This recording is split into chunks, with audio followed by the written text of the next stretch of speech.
Hello student, मैं Aarti Kumari, assistant professor of Rai college of education.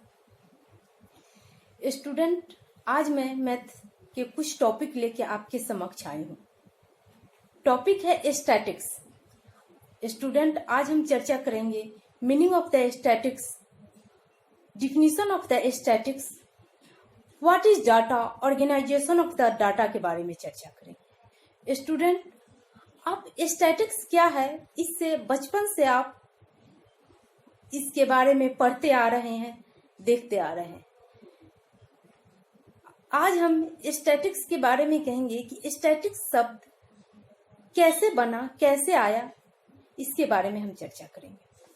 Meaning of statics के बारे में चर्चा करते हुए कहते हैं कि स्टैटिक्स शब्द दो शब्दों से मिलके बना है, स्टेट प्लस स्टेटस से मिलकर स्टैटिक्स शब्द बना है। दूसरे शब्द में हम कह सकते हैं स्टैटिक्स डाटा का कलेक्शन करने के लिए हम स्टैटिक्स का प्रयोग करते हैं। जब हम डाटा कलेक्शन करने के लिए स्टैटिक्स का प्रयोग करते हैं तो हम कह सकते हैं science of the state curve, या हम कह सकते हैं science of the king. Statics को साइंस ऑफ द किंग भी कहा गया है। बच्चे, गणित में स्टैटिक्स का अद्भुत महत्व है।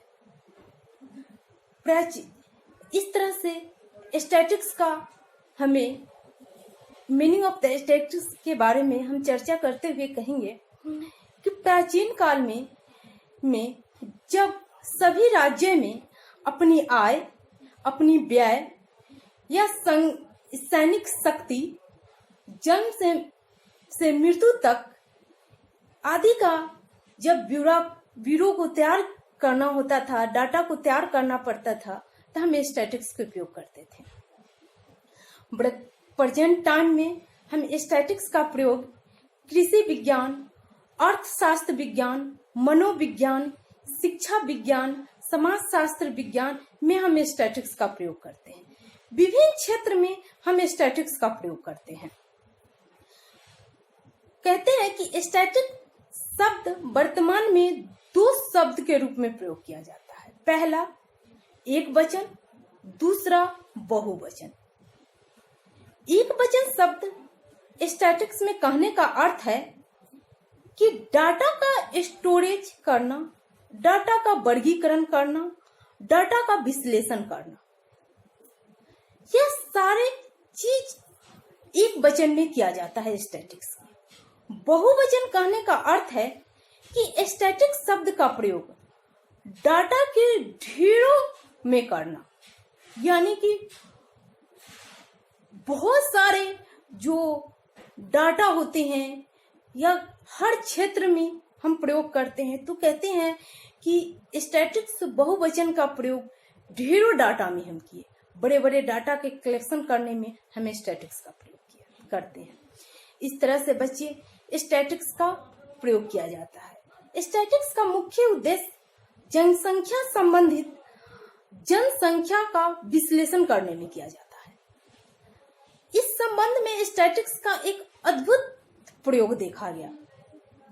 इस तरह से बच्चा मीनिंग ऑफ स्टैटिक्स में हम कुछ टर्म में पढ़े, उसके बाद डिफिनीशन ऑफ स्टैटिक्स में हम पढ़ेंगे। डिफिनीशन ऑफ स्टैटिक्स में हम पढ़ेंगे कि कुछ मनोवैज्ञानिक ने जब स्टैटिक्स के बारे में पढ़ाना स्टार्ट किया तो उन्होंने कुछ डिफिनीशन दिया। जैसे कोफोल का कहना था कि स्टैटिक्स जो है वह डाटा का स्टोरेज करता है और स्टोर करके उसका विश्लेषण करता है। विश्लेषण क्यों करता है? क्योंकि विश्लेषण करके वह निष्कर्ष पे आ जाता है, अपने रिजल्ट पे आ जाता है। इस तरह से वुड्स का कहना था कि स्टैटिक्स अनुमान तथा संभावना का विज्ञान है।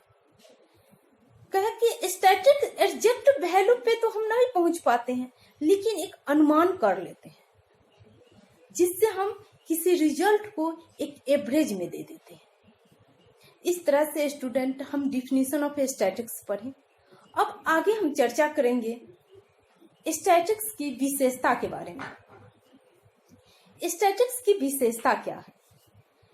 स्टैटिक्स का रिजल्ट औसत पर निर्भर करता है। जब हम रिजल्ट स्टैटिक्स के माध्यम से हम किसी चीज का रिजल्ट निकालते हैं तो हमेशा मेरे एवरेज पे निर्भर करता है। दूसरा प्रयोग कहते हैं स्टैटिक्स व्यक्तिगत इकाई पर निर्भर करता है। इस तरह से स्टैटिक्स का अध्ययन किया जाता है। दूसरा पॉइंट हम कहेंगे कि स्टैटिक्स जो है वह संक्षेप किसी शॉर्टकट में उसे प्रस्तुत किया जाता है। अगला पॉइंट हम कहेंगे कि स्टैटिक्स डाटा का विचलनशीलता के लिए प्रयोग किया जाता है। स्टैटिक्स का महत्वपूर्ण भूमिका रिसर्च सेंटर में रहा। रिसर्च में स्टैटिक्स की बहुत ही बड़ा योगदान रहा। अगला पॉइंट हम कहेंगे स्टैटिक्स किसी समस्या का संख्या के रूप में प्रेजेंट करना भी स्टैटिक्स का योगदान रहा। यह स्टैटिक्स के माध्यम से हम करते हैं। इस तरह से बच्चे हम स्टैटिक्स के विशेषता के बारे में हम पढ़ते हैं। सबसे बड़ी बात आई कि स्टैटिक्स का प्रयोग कहाँ किया गया, तो कहा गया कि साइकोलॉजिकल मेजरिंग टूल्स के निर्माण में स्टैटिक्स का प्रयोग पग पे रहा।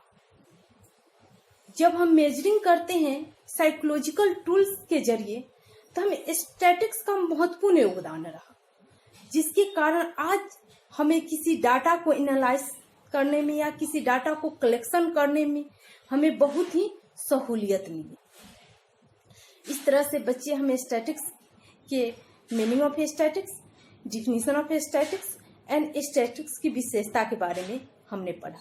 अगला what is data and what is organisation of data.